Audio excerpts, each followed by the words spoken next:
The deep freeze and the approaching nor'easter must be understood not as isolated weather events, but as a national economic and social crisis unfolding in real time. Because when extreme cold grips a country, it does far more than lower temperatures. It exposes the underlying structure of how society functions and who is protected within it.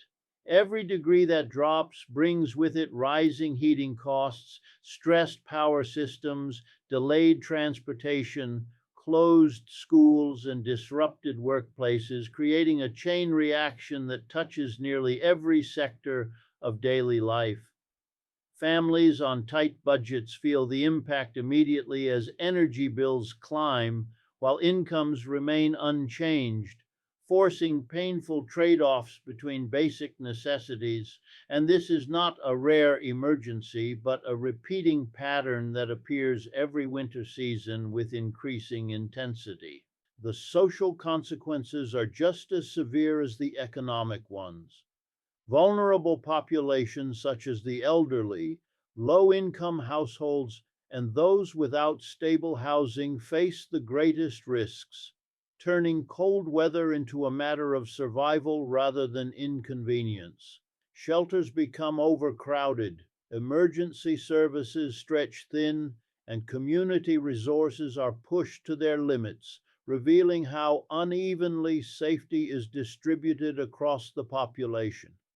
In wealthier neighborhoods, backup generators, insulated homes, and private transportation soften the blow, while poorer communities endure outages, unsafe heating methods, and limited access to emergency aid, showing how climate stress deepens existing inequality rather than affecting everyone equally. From an economic perspective, the deep freeze disrupts productivity across industries. Construction halts, deliveries slow, agriculture faces damage to winter crops and livestock, and retail foot traffic declines as people stay indoors. Small businesses that operate on thin margins often suffer the most, losing revenue while still paying rent, utilities, and wages. Meanwhile, large corporations with diversified operations and strong financial reserves are better positioned to absorb temporary losses or even benefit from increased demand in sectors such as energy and winter equipment sales, creating an uneven recovery where the gap between big players and local enterprises continues to grow. There is also a broader national implication tied to preparedness and public planning. When weather becomes extreme, it tests the strength of infrastructure, emergency coordination, and government response systems. Power grids strained by high demand, aging water systems vulnerable to freezing, and transportation networks overwhelmed by snow and ice reveal that this is not only about weather patterns, but about long standing policy choices regarding investment and maintenance. The deep freeze acts as a stress test for the nation's ability to protect its people, maintain economic stability, and respond collectively rather than leaving individuals to navigate the crisis on their own. Seen through this lens, the approaching nor'easter is not just another storm on the forecast map, but a moment that highlights the intersection of climate pressure, economic inequality, and public responsibility, where every snowfall becomes a reminder that weather emergencies are inseparable from the systems that shape everyday life and determine who remains secure and who is left exposed when the cold tightens its grip across the country. Rising energy costs during extreme cold reveal a deeper imbalance in the economic system where basic survival needs become opportunities for profit rather than areas of shared responsibility. When temperatures drop sharply, demand for electricity, natural gas, and heating fuel surges almost overnight, placing households under immediate financial strain. Families already struggling with rent, food, and healthcare suddenly face utility bills that double or even triple, forcing them into difficult decisions about which necessities they can afford to prioritize. This pressure is not evenly distributed, as low income households spend a higher percentage of their income on energy, meaning the cold effectively acts as a regressive burden that punishes those with the least financial flexibility. At the same time, energy corporations often experience increased revenues during these peak demand periods. Higher consumption, price fluctuations, and emergency rate adjustments can translate into stronger quarterly earnings, highlighting a structural contradiction where public hardship coincides with private gain. While energy companies argue that market forces and infrastructure costs justify these price shifts, the result is a system in which warmth becomes a commodity subject to speculation rather than a guaranteed public necessity. This dynamic raises serious questions about whether essential utilities should operate primarily for profit or be treated as critical public services designed to ensure universal access and affordability. The imbalance becomes even more apparent when examining how risks are distributed. Consumers bear the immediate cost of rising prices, yet they often have little control over the energy sources available to them or the efficiency of the infrastructure delivering power to their homes. Aging grids, limited insulation in older housing, and lack of access to renewable alternatives leave many households trapped in a cycle of high usage and high bills.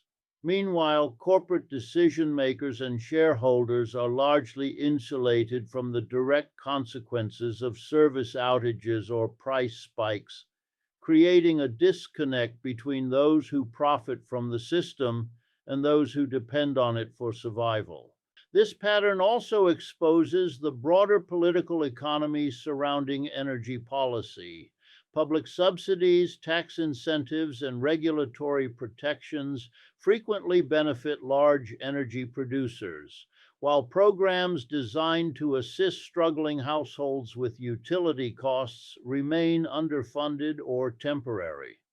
During extreme cold events, emergency assistance may be announced, but these short-term measures rarely address the long-term affordability crisis faced by millions of Americans.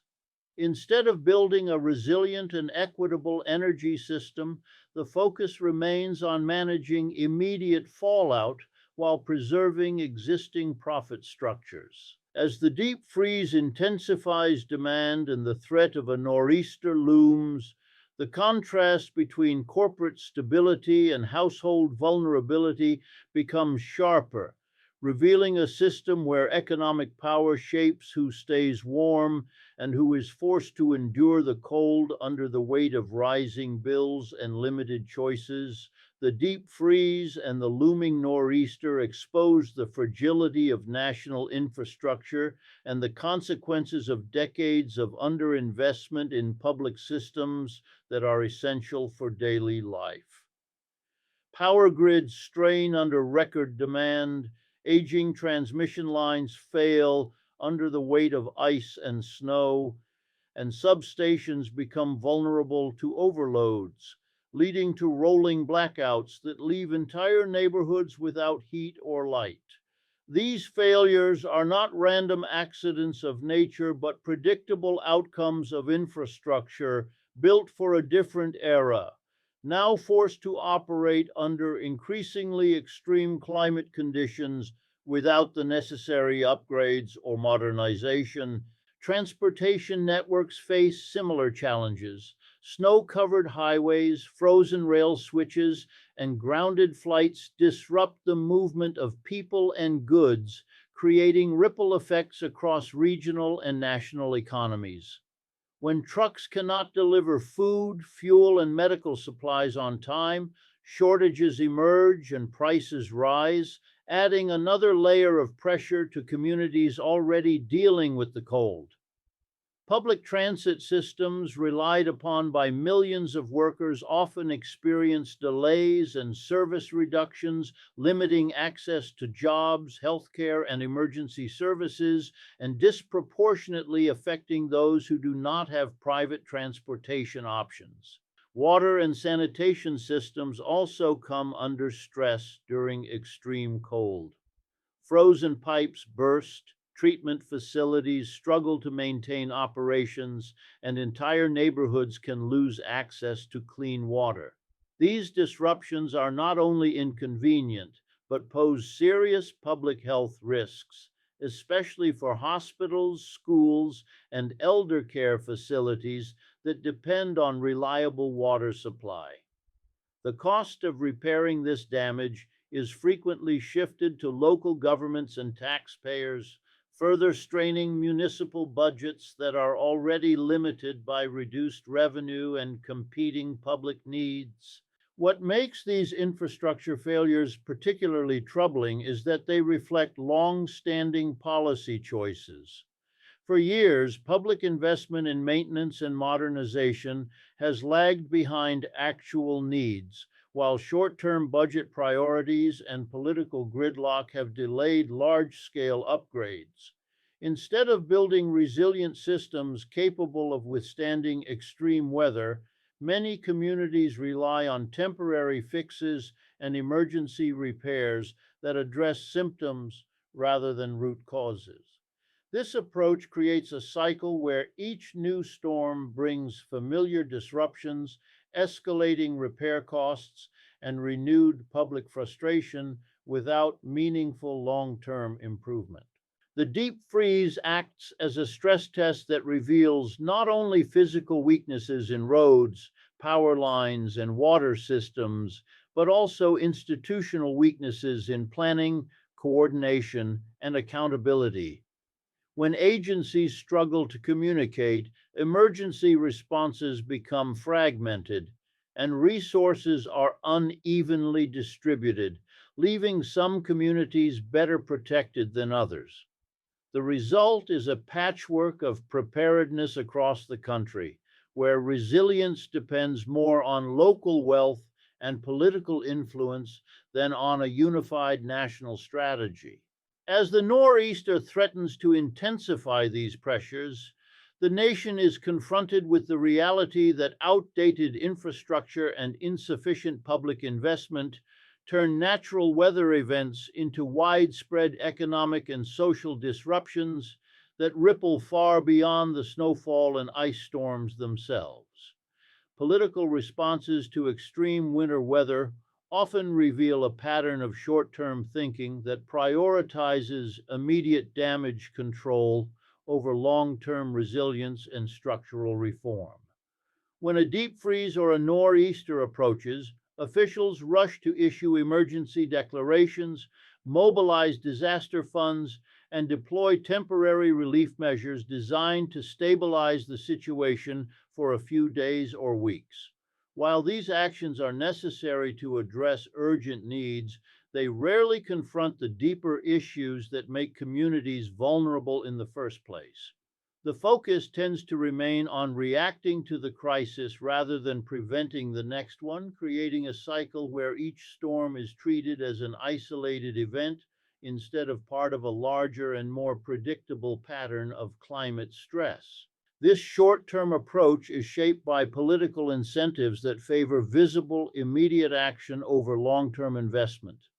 Emergency announcements generate headlines, press conferences provide opportunities for public reassurance, and quick financial aid packages offer the appearance of decisive leadership. In contrast, large-scale infrastructure upgrades, energy system reforms, and comprehensive climate adaptation plans require years of planning, bipartisan cooperation, and sustained funding, all of which extend beyond typical election cycles. As a result, leaders often postpone difficult decisions, leaving future administrations and communities to deal with the consequences of inaction. The problem becomes even more evident when examining how emergency funds are allocated. Relief money is frequently distributed unevenly, influenced by bureaucratic delays, political priorities, and administrative capacity at the local level. Some communities receive rapid support and resources, while others wait weeks or months for assistance, deepening regional inequalities. In many cases, the funds are used to repair damaged systems rather than to rebuild them in more resilient ways, reinforcing outdated infrastructure instead of transforming it to withstand future extremes. Long-term preparedness requires a shift in political philosophy from crisis management to proactive investment. This means strengthening power grids to handle peak demand, modernizing transportation systems for extreme weather conditions, expanding affordable and reliable energy access, and building community-level resilience through local emergency planning and public shelters.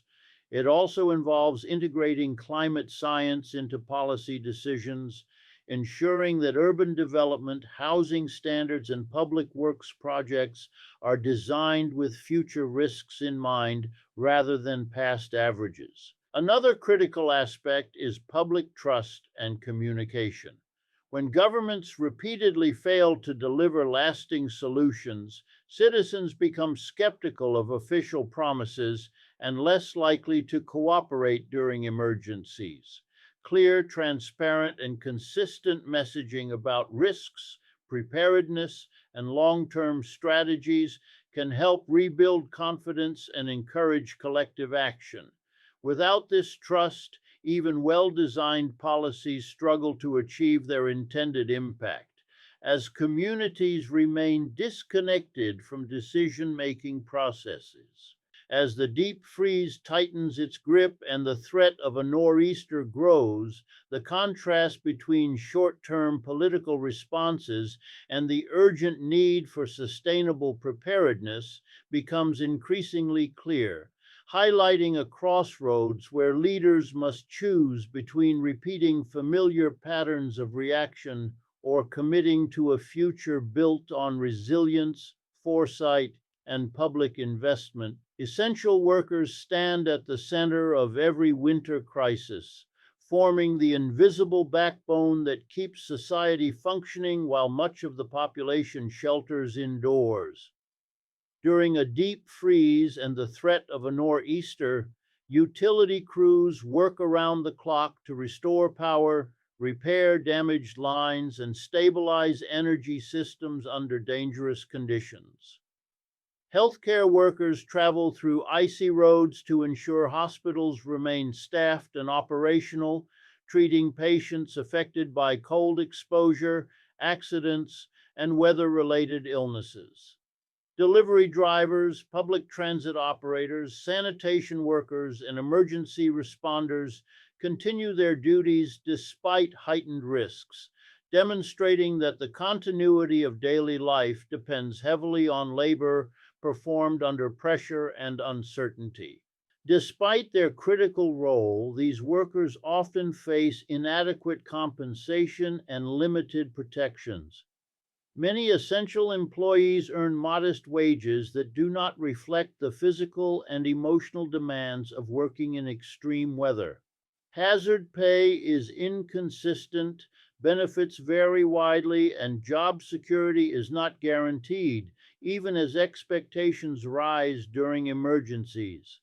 This imbalance highlights a deeper contradiction in how society values labor, where praise and public recognition replace meaningful improvements in working conditions, leaving workers exposed to both environmental dangers and economic instability. The conditions under which essential workers operate during winter emergencies also reveal gaps in workplace safety standards. Prolonged exposure to cold temperatures, extended shifts, and high-stress environments increase the risk of injury, burnout, and long-term health issues.